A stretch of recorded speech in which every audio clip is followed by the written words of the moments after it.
Good morning friends, आपका स्वागत है किसमें? गखड़ अकेडमी में।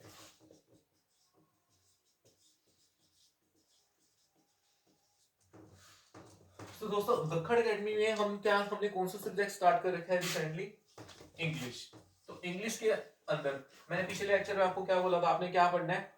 आपने सिनोनिम्स मैंने आपको दे रखे थे ABCDE तक, ये आपने पढ़ लिए। अब ये वाले सिनोनिम एंटोनिम्स आपने पढ़ लिए, तो इसके बाद आज कौन सा स्टार्ट करने हैं? FGHIJ, ये वाले सिनोनिम्स एंटोनिम्स आपने क्या करने हैं? आज स्टार्ट करने हैं, ये पढ़ने हैं। अब इन सिनोनिम्स पढ़ने की हम करते हैं बात। अरे इन सिनोनिम्स करने की हम बात करते हैं, तो इन सिनोनिम्स पढ़ने का बैंक में क्या फायदा है? आप पूछ रहे हो, दिमाग में आ रहेगा।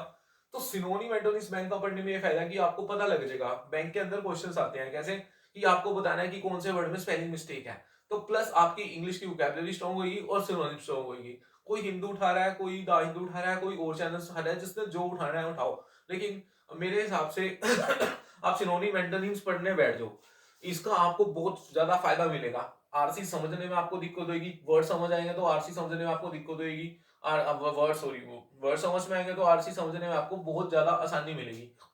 आप जल्दी से क्या करोगे? प्रिपेयर कर पाओगे। तो इसको आपने क्या करना है, मैंने आज का काम क्या दिया? FGHIJ, ये वाले क्या करना है? आपने सिनोनिम्स आपने पढ़ने हैं। सिनोनिम्स और इनके एंटोनिम्स ये आपने पढ़ने हैं। अब इसके साथ और क्या जरूरी है इस जर्नी में, बैंक की इस जर्नी में और क्या जरूरी है इंग्लिश के अंदर?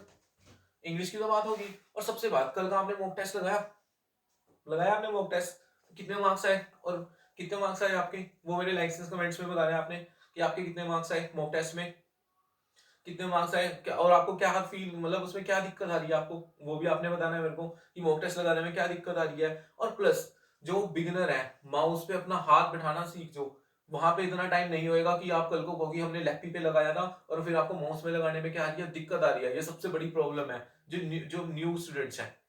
जो पुराने हैं उनको तो पता ही है भाई किस तरह से क्या होना है। अब बैंक की जर्नी में मैंने आपको बता दिया कि आपको इस तरह से क्या करना है, प्रिपेयर करना है।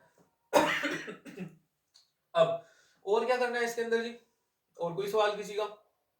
लेक्चर्स देने बैठ गया फिर तो हो लिया, पेपर आ लिया, 10 दिन रहे नहीं, फिर तो काम हो जाएगा। अगर लेक्चर्स देने बैठ गया तो आपको थोड़ा खुद सेल्फ स्टडी, आपको खुद थोड़ी सेल्फ स्टडी करनी पड़ेगी। Self study in the sense YouTube पे टाइम, मतलब यूट्यूब को अच्छे से देखो, मेरी वीडियोस को अच्छे से देखो, लेकिन उससे ज्यादा ध्यान आप किस पे दो? सेल्फ स्टडीज पे दो। कहीं से भी कोई कंटेंट मिलता है अपना, कहीं से कोई कंटेंट मिलता है, ये आपको सही और गलत की पहचान करनी बहुत ज्यादा जरूरी है कि कौन सा राइट कंटेंट है, कौन सा विदाउट राइट कंटेंट है। और हाँ, बैंक के एग्जामिनेशन को एसएससी के साथ मिक्स कभी मत कर देना, दोनों अलग अलग चीजें हैं। बैंक और एसएससी बहुत ज्यादा जमीन आसमान का फर्क है, दोनों को मिक्स करके मत बैठ जाना। यहाँ सिर्फ स्पीड चाहिए, यहाँ गेम ही स्पीड का है, स्पीड और समझना, ये दोनों चीज का गेम है। और इंग्लिश के अंदर आपको मैंने बता दिया, और सबसे ज्यादा जरूरी, कल का मॉक टेस्ट आपने लगाया, मॉक टेस्ट आपने लगाया, कितने कितने मार्क्स आए आपके? इसको लाइक एंड कमेंट में बताना। और कितने बच्चे और थे, उनका क्या परसेंटाइल आया? सीधी सी बात है भाई, मॉक टेस्ट में 40 नंबर आने हैं, आप सही डायरेक्शन में हो। इतने ही नंबर आने हैं मॉक टेस्ट में, क्योंकि इनका लेवल बहुत ज्यादा अप होता है नॉर्मल पेपर के लेवल से। और इसके अलावा और कोई सवाल, किसी को और कोई सवाल हो, कोई कुछ बैंक के बारे में और जानना चाहता हो, तो लाइसेंस कमेंट्स में मेरे को आप बता देना। अब जैसे ही ये एसबीआई क्लर्क का आपका एग्जाम, एसबीआई क्लर्क, इसका एग्जाम जैसे ही आपका होएगा तो मैं आपको एसबीआई पीओ की तैयारी स्टार्ट कराने लग जाऊंगा। और हाँ, एसबीआई पीओ की तैयारी में आपको एक एडवांटेज मिलने वाली है। वो क्या एडवांटेज है? जैसे ही मैं एसबीआई पीओ की तैयारी स्टार्ट कराऊंगा आपको, तो आपके एसबीआई क्लर्क मेंस की तैयारी क्या हो जाएगी, वो भी साथ साथ शुरू होना लग जाएगी, क्योंकि पीओ के प्री का लेवल और क्लर्क के मेंस का लेवल दोनों मैच करता है।